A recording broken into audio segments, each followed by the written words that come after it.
हरियाणा प्रदेश के यशस्वी मुख्यमंत्री आदरणीय श्री मनोहर लाल जी, हमारे भारतीय जनता पार्टी के प्रदेशाध्यक्ष और सांसद श्री नायब सिंह सैनी जी, हरियाणा प्रदेश में कृषि मंत्री श्री जयप्रकाश दलाल जी, हरियाणा प्रदेश के बहुत ही सीनियर नेता और यहाँ से सांसद भाई चौधरी धर्मवीर सिंह जी, विधानसभा के डिप्टी स्पीकर श्री रणवीर गंगवा जी, मेरे साथ राज्यसभा में श्री टीवाद जी, मेरे बहुत ही परम मित्र आदरणीय श्री रामकुमार गौतम जी, विधायक हरदानो, श्री सुखविंदर सिंह जी, किसान मोर्चे के प्रदेशाध्यक्ष,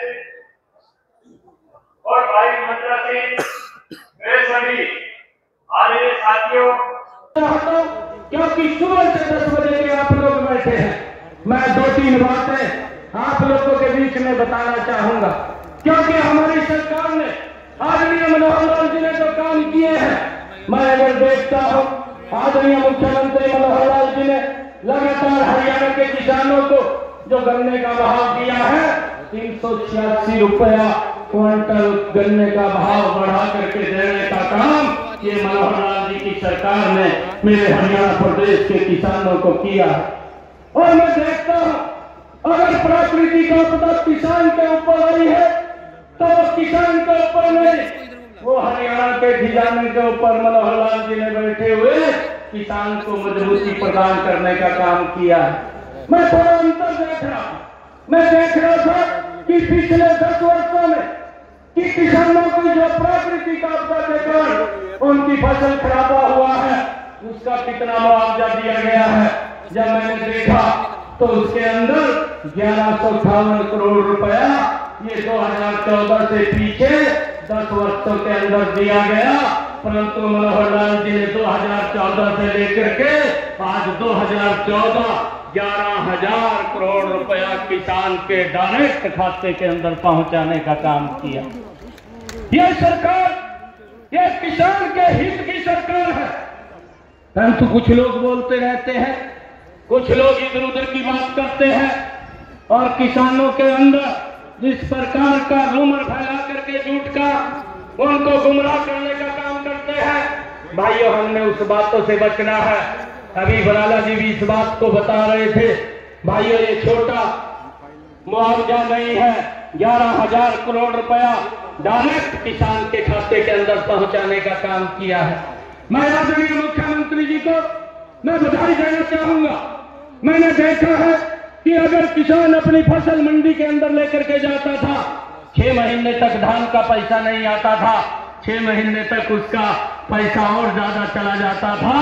परंतु आज मैं देख रहा था कि आदरणीय मुख्यमंत्री जी ने हरियाणा के हमारे जो किसान हैं उन किसानों के खाते के अंदर 72 घंटे के अंदर अगर उसने अपनी फसल मंडी के अंदर गिरी, 72 घंटे के अंदर उसके खाते के अंदर पैसा पहुंचाने का काम वो मनोहर लाल जी की सरकार ने किया है भाई। और मुझे खुशी इस बात की भी है, अगर 72 घंटे से 73 घंटे हो जाते हैं तो उसका ब्याज लगा करके भी मनोहर लाल जी वो किसान के खाते के अंदर पहुंचाने का काम करते हैं। ये किसान हित की सरकार, ये मनोहर लाल जी के नेतृत्व में आपके हितों की रक्षा करने वाली सरकार ये हरियाणा प्रदेश के अंदर बैठी। किसान की आय बढ़ेगी तो कैसे बढ़ेगी? जैसा अभी बात आई कि मिलकर के खेती करने का स्वभाव होना है, फसलों को हम इस ढंग से आगे बढ़े कि हमारी कैश क्रॉप हमको अच्छी आमदनी कैसे फसलें मिले, इसके लिए बहुत से प्रयोग अभी सरकारों द्वारा किए जा रहे हैं। मैं एक गिनाऊंगा तो बहुत बड़ी लिस्ट हो जाएगी। मैं धन्यवाद करता हूँ हमारे जेपी दलाल जी का कि उन्होंने मेरे से पूर्व जितने वक्ताओं को बुला लिया, जितने विषय मैंने सोचे थे प्राय 4 विषय हमारे वक्ताओं में बोले हैं, इसलिए उतना समय बचा दिया है ताकि रैली को हम जल्दी से समय से समाप्त कर सकें। तो इस नाते से किसानों के लिए पर्याप्त हमने काम किए हैं। अलग से भी कृषि मंत्री आपको बताते रहते हैं। मैं तो विकास की बात करता हूँ तो विकास के नाते आज जैसा कुछ उद्घाटन और शिलान्यास किए हैं, इसके अंदर 112 करोड़ के शिलान्यास और उद्घाटन आज हुए हैं, सारे इसी विधानसभा क्षेत्र के हैं। और अगर मैं पूरे 9 साल का आपको हिसाब बताता हूं तो मुझे जो आंकड़ा बताया गया है, भिवानी जिले के अंदर हमने 13,800 करोड़ रुपया मंजूर किया, जिसमें से 10,400 करोड़ रुपया लग चुका है, बाकी सब पाइप नहीं। अकेले लोहारू विधानसभा में 3,927 करोड़ रुपया मंजूर किया, जिसमें से अभी 2421 करोड़ रुपया ये लग चुका है और बाकी 1500 करोड़ रुपए के काम अभी पाइप लाइन चल रहे हैं। चाहे वो किसानी का विषय हो, चाहे वो पानी का विषय हो, चाहे सड़कों का विषय हो, चाहे गांव की और सारी बातों का विषय हो। गांव में मैं घूम कर गया हूँ जनसभा में, तो मुझे भी संतोष हुआ है कि हमने जितनी योजनाएं बनाई, बहुत व्यवस्था परिवर्तन की योजनाएं हमारी बनी है, सबका लाभ गांव में मिल रहा है, इसका मुझे संतोष है। हमने बुजुर्गों के पेंशन में कहा, किसी बुजुर्ग को और किसी दफ्तर में दरखास्त लेकर के कोई दस्तावेज नहीं बनवाना पड़ेगा, सरकारी अधिकारी घर में आएगा, साइन करा के ले जाएगा, ऑटोमेटिकली अगले महीने आपको पेंशन मिल जाएगी। ऑटोमेटिक पेंशन 60 साल के बाद शुरू हुई के नहीं, शुरू हुई के नहीं हुई। किसानों का हर प्रकार का हिसाब किताब, क्योंकि आईटी का जमाना आ गया है, अब किसान को दर भरने की जरूरत नहीं है। किसान ने क्या बोया है, केवल मेरी फसल मेरा ब्यौरा कोर्ट पर जाके चढ़ा दे, चढ़ाने के बाद उसकी बिक्री की व्यवस्था सरकार करेगी और सरकार अगर जो खरीद लेती है उसका पैसा सीधा उसके खाते में जाएगा। कोई समय था हम आड़त की दुकान पर बेच के आते थे, सरकार को भी बेचते थे, तो पैसा सीधा किसान को नहीं मिलता था, वो पैसा आड़त के पास जाता था, फिर किसान उसके पीछे पीछे घूमता है। आज स्थिति उल्टी हो गई है। आज हमारे दुकानदार भाई वो आकर के किसान को पूछते हैं, भाई मुझे कुछ 10-20 लाख रुपया चाहिए, आपके खाते में है तो मुझे दे दे। आज उल्टा काम हुआ कि नहीं? आज किसानों के खातों में पैसे आते हैं नहीं है? आज जो किसान में बैठे हैं, बिक्री का पैसा उनके खाते में आया है, ऐसे कौन कौन है हाथ से बताओ? सब उल्टा। अब ये उल्टा विषय इसलिए करना पड़ा कि किसान की आमदन बढ़नी चाहिए। किसान पहली बार लखपति करोड़पति हो गए हैं, अनाज बेचते सीधा पैसा आता है। अब हमने नए सिस्टम में क्या, खाद यानी हमारा जो यूरिया है, यूरिया का छिड़काव इस इलाके में कितना उपयोग होता होगा कितना नहीं, लेकिन जो नहरी इलाका है उसमें खूब उपयोग होता है। पहले पीठ के ऊपर लेकर के हम मशीन से चलाते रहते थे, फौरा डालते रहते थे। आज हमारे जेपी दलाल जी ने बंद करके ये कहा कि ड्रोन उड़ाओ और ड्रोन से और हम जो नैनो यूरिया में छिड़केंगे, ये छिड़कने का काम बहुत ज्यादा तो नहीं, लेकिन 15% किसान करने लगते हैं।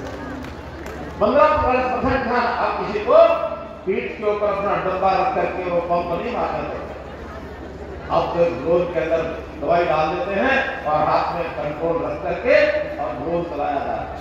और प्रधानमंत्री ने कहा कि काम तो खेतों में जो हमारी बहनें काम करने लिए जाती है ना, आसानी से उनको थोड़ा सिखा दोगे तो आज तो बच्चे भी उसका कंट्रोल हाथ में रख करके बटन और ड्रोन को चला लेती हैं, हमारी बहनें भी चलाएंगी। उसका नाम भी क्या, ड्रोन दीदी। उस ड्रोन का नाम ही रखा ड्रोन दीदी, नमो ड्रोन दीदी। हाँ, जिसको छोटा हेलीकॉप्टर कहते हैं। अब ये आज के जमाने की चीजें हैं, तो मेरे तो कई ऐसे विषय हैं जिसकी आज मैं चिंता इसलिए नहीं कर रहा, ना आपको ज्यादा समझ ले रहा। मैं तो इतना ही बताना चाहूंगा कि पिछले 5-7 दिन में थोड़ा हरियाणा का एक वातावरण अलग प्रकार का है, जिस के पीछे लगते लगी जाते हैं। अब पिछले 7 दिन से गीता जयंती के कार्यक्रम कुरुक्षेत्र में हुए, संत समाज सारा इकट्ठा हुआ, लोग भी 30 लाख से ज्यादा लोग आए, लगातार मैं वहां रहा और संयोग से कल मेरा जाना हरिद्वार हो गया, तो मैं संतों के सानिध्य में कुछ 5-7 दिन लगे। आज मैं जब यहाँ आया हूँ तो मुझे ऐसा ही लग रहा है जैसे सारे संत हैं। इस किसान भी संत से कम नहीं है। देश के लोगों का किसान करता है, ये त्याग की मूर्ति है, ये संत भी कर सकता है। और वैसे एक बात और पता नहीं आपको पता है कि नहीं है, चौधरी चरण सिंह जी जो संत कबीर हमने तुमने नाम सुना है, सब जन के बनाते हैं, संत कबीर के अनुयायी थे और संत कबीर के अनुयायी से बहुत प्रभावित होने के नाते से उनकी बड़ी मान्यता है कि जिस प्रकार के समभाव से संत कबीर काम करते थे, उसी समभाव से चौधरी चरण सिंह जी करते थे, उसी समभाव से हमारा किसान मजदूर सब करते हैं। मैं एक बार संत कबीर जी की जयंती में चला गया तो वहां एक दोहा उनके पढ़ के उनका सुनाया गया मुझे। कबीरा खड़ा बाजार में सबकी मांगे खैर, ना काऊ से दोस्ती ना काऊ से। मुझे बड़ा अच्छा लगा और मैं बड़ा प्रभावित हुआ। मैंने यही काम हमने करना चाहिए मिलके, और उसी दिन मैंने तय किया कि मेरा जो आवाज चंडीगढ़ में होगा उसका नाम भी आज से संत कबीर कुटीर रहेगा, उस दिन बोलने वाले भाइयों। हम इस प्रदेश की सेवा हर व्यक्ति की करना चाहते हैं। कुछ लोग मुझे थोड़ा सा खाना मारते हैं कि इसका तो घर ही नहीं है, इसका तो परिवार ही नहीं है। मैं उस समय थोड़ा सा विचलित नहीं होता हूँ, थोड़ा विचार करता हूँ, लोगों को बताता हूँ कि भाई मेरा परिवार तुम्हारे परिवार से बड़ा है। मेरा ये हरियाणा प्रदेश, इस हरियाणा प्रदेश का 2,80,00,000 लोग ये मेरे परिवार के सदस्य की सेवा करना चाहता है। तो इस सेवा करने के लिए बहुत योजनाएं चलाई हमने। उन योजनाओं की बजाय मैं इतना कहूंगा कि हमारे किसान बंधुओं जागरूक होकर के आगे बढ़ना सीखो। चौहान परार ने कहा कि हमको अपना दुश्मन पैदा करना चाहिए, और उस नाम से कुछ लोग ऐसे हैं जो इस किसानों के साथ, किसानों के हक की राजनीति करने समझे थी। किसानों के हक की राजनीति को करनी चाहिए, लेकिन किसानों के साथ राजनीति नहीं करनी चाहिए। कुछ लोग किसानों के इश्यूज को लेकर के अपनी अपनी राजनीति करते हैं, किसानों के साथ राजनीति करते हैं। ऐसे लोगों से सावधान रहना चाहिए। और ये जो हर जगह जाकर के किसानों का नाम लेंगे और कुछ लोगों से बात करते हुए कहीं धरना देंगे और कहीं प्रदर्शन करेंगे, कहीं रास्ते रोकेंगे, इन चीजों से हमको सावधान रहना है। आखिर किसान का लाभ कौन करता है, किसान की आय कौन बढ़ा है?